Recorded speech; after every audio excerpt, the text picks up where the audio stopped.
¿Cuándo un jugador pasa de ser intocable a convertirse en prescindible sin que nadie lo anuncie oficialmente? ¿En qué punto un símbolo defensivo deja de representar seguridad y empieza a generar dudas? Y, sobre todo, ¿por qué el nombre de Ronald Araujo ya no provoca consenso dentro del Barcelona? Porque lo que está ocurriendo con el central uruguayo no es una cuestión aislada ni coyuntural. No se trata de un mal partido ni de una lesión puntual. Estamos ante un cambio profundo de percepción. Un giro silencioso, pero contundente, que nace directamente en el cuerpo técnico encabezado por Hansi Flick. Y cuando una decisión se gesta ahí, en ese nivel, suele ser definitiva. Ronald Araujo fue durante años el rostro de la resistencia defensiva del Barcelona. Carácter, fuerza, liderazgo, duelos ganados. En un equipo frágil, él representaba el último bastión. Pero el fútbol de élite no vive del pasado, y Flick lo ha dejado claro desde el primer día. El técnico alemán no evalúa trayectorias, evalúa rendimiento inmediato. No protege jerarquías heredadas. Exige continuidad, fiabilidad física y precisión táctica. Y en ese examen, Araujo ha quedado señalado. Las lesiones han sido el primer factor. Demasiadas interrupciones. Demasiados regresos a medio ritmo. Demasiadas dudas físicas en momentos clave. Flick necesita centrales disponibles siempre, no solo cuando el cuerpo responde. Pero el verdadero punto de quiebre fue deportivo. Los grandes partidos definen carreras. Y en los escenarios donde Araujo debía reafirmarse, no lo hizo. La final de la Supercopa ante el Real Madrid marcó un antes y un después. Era el contexto ideal para reivindicarse, para liderar, para imponer respeto.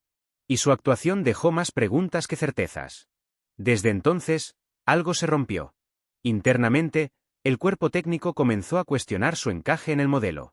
Flick quiere una defensa alta, agresiva, con salida limpia desde atrás y lectura táctica constante. Y hoy, en su análisis, Araujo no ofrece esas garantías de forma sostenida. Joan Laporta intentó amortiguar el impacto. Proteger el activo. Ganar tiempo. Pero la realidad es que la postura del área deportiva y del entrenador se alineó rápidamente. Deco fue claro: retener a un jugador sin protagonismo real no beneficia al club ni al futbolista. Y aquí entra en juego el factor económico. El Barcelona necesita vender. Necesita liberar masa salarial. Necesita ingresos inmediatos. Y Araujo, que hace un año era considerado una venta estratégica de alto valor, ha perdido peso en el mercado. Los informes que llegan desde Italia son contundentes. Las cifras que se manejan ya no superan los 30 millones. Un golpe duro para un jugador que estaba valorado muy por encima de eso no hace tanto tiempo. Las lesiones recurrentes y la falta de continuidad han erosionado su cotización. Cada partido sin protagonismo es una depreciación silenciosa. Y el club lo sabe. Esperar ya no es una opción atractiva. Vender ahora, aunque duela, se percibe como un mal menor frente al riesgo de una devaluación aún mayor. Pero esta posible salida va más allá del dinero. Es un mensaje interno. Un aviso al vestuario. Nadie es intocable. El proyecto está por encima de los nombres. Y Flick no piensa negociar ese principio. Mientras tanto, otros jugadores han ganado terreno. Centrales que no partían como titulares han respondido cuando se les dio la oportunidad. La jerarquía defensiva se ha reconfigurado sin ruido, pero con hechos. Araujo, en ese nuevo orden, ya no es prioridad. El contraste con el Real Madrid es inevitable. Allí se protege a sus centrales incluso en momentos de duda. Se confía en los líderes. En Barcelona, la lógica es distinta. Cuando el rendimiento no acompaña al proyecto, se corta. El riesgo existe. Porque vender no garantiza mejorar. Porque reemplazar liderazgo no es sencillo. Porque acertar en el mercado con poco margen económico es una obligación, no una opción. Pero la decisión parece tomada. Ronald Araujo se acerca al final de su etapa en el Barcelona. No por falta de entrega. No por ausencia de talento. Sino porque el proyecto ha cambiado de rumbo y exige un perfil distinto. Ahora la pregunta es inevitable. ¿Está Hansi Flick actuando con frialdad necesaria o con dureza excesiva? ¿Es este el momento correcto para desprenderse de Araujo? ¿O el club se arriesga a perder a un central que todavía podría ser decisivo? El debate está abierto. Y el desenlace, cada vez más cerca. ¿En qué momento una promesa deja de ser futuro y pasa a ser simplemente una cifra en una hoja de cálculo? ¿En qué punto la formación deja de ser prioridad y se convierte en moneda de cambio? Y, sobre todo, ¿qué está revelando realmente la salida de Mamadou Mbacké sobre el estado interno del Barcelona? Porque la marcha de Mamadou Mbake no es una operación menor. No es un simple movimiento de mercado. Es una decisión que habla más del club que del jugador. Y eso, en un equipo que presume de cantera, debería encender más alarmas de las que se están reconociendo públicamente. Mamadou Mbake abandona el Barcelona en pleno mercado invernal. Y lo hace sin ruido, sin despedidas solemnes y casi sin explicación. Una salida que, oficialmente, se presenta como inevitable. Pero que, analizada en profundidad, deja demasiadas preguntas sin respuesta. La ausencia del central senegalés en la última convocatoria del filial no fue casual. No fue una rotación. No fue una decisión técnica puntual. Fue una señal. Una señal clara para quien sabe leer los códigos internos del club. Cuando un jugador importante desaparece de una lista sin previo aviso, algo ya está decidido. Horas después, el mensaje fue evidente. Mbake está fuera. Y el Barcelona pierde a otro defensor formado y consolidado justo cuando más hablaba de reconstrucción y paciencia.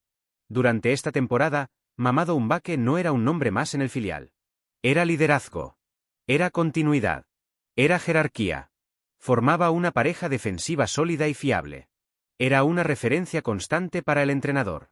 Un jugador que había superado lesiones, dudas y momentos complicados para, por fin, asentarse. Justo cuando parecía listo para el siguiente paso, el club decidió cerrar la puerta. ¿Por qué ahora? La respuesta oficial se refugia en el contrato. Finaliza en junio. No hay renovación prevista. El club no quiere repetir errores del pasado. No quiere perder activos sin ingreso económico. Un discurso comprensible. Ordenado. Frío. Pero incompleto. Porque si un jugador se consolida, rinde y crece, la renovación se negocia. Y si no se negocia, es porque el club ya no cree en ese techo. O porque la urgencia económica pesa más que el proyecto deportivo. Y ahí aparece el verdadero conflicto. El Barcelona necesita ingresos. Necesita equilibrar cuentas. Necesita tomar decisiones que no siempre coinciden con el discurso público de confianza en la cantera. Y Mamadou Mbake se convierte, de pronto, en oportunidad de mercado. De pieza clave a activo transferible. De referente defensivo a operación estratégica. El defensor había llegado desde el fútbol estadounidense por una inversión considerable para el filial. El objetivo era desarrollarlo. Potenciarlo. Evaluarlo. Y ahora, antes de perderlo gratis, se opta por vender. Desde hace semanas, el destino estaba claro. El fútbol norteamericano volvía a aparecer en el horizonte. El interés era firme. Persistente. Y finalmente, el St. Louis City dio el paso definitivo. El acuerdo está prácticamente cerrado. Revisión médica superada. Anuncio pendiente. Todo rápido. Todo silencioso. Todo decidido. Para el club norteamericano, la apuesta es lógica.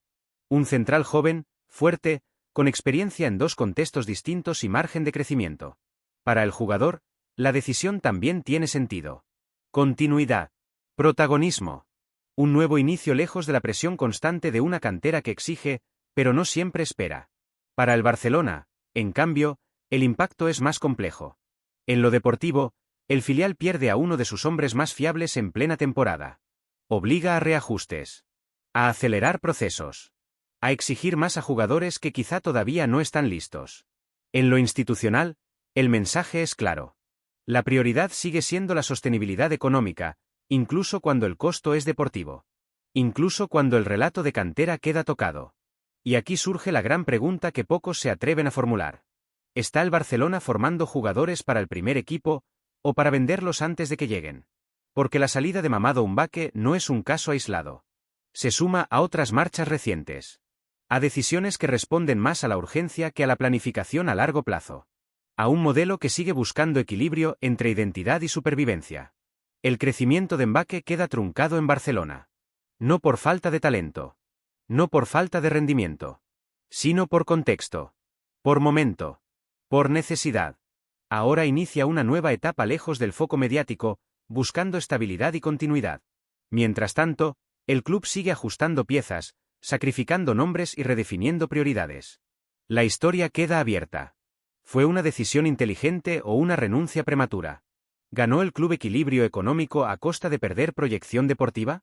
¿Y cuántos Mamadou Mbake más se quedarán por el camino antes de llegar al primer equipo? Déjanos tu opinión en los comentarios. Y si quieres seguir entendiendo lo que realmente está pasando dentro del club, haz clic ahora en la noticia que está apareciendo en la pantalla, porque estas salidas silenciosas dicen mucho más de lo que parece.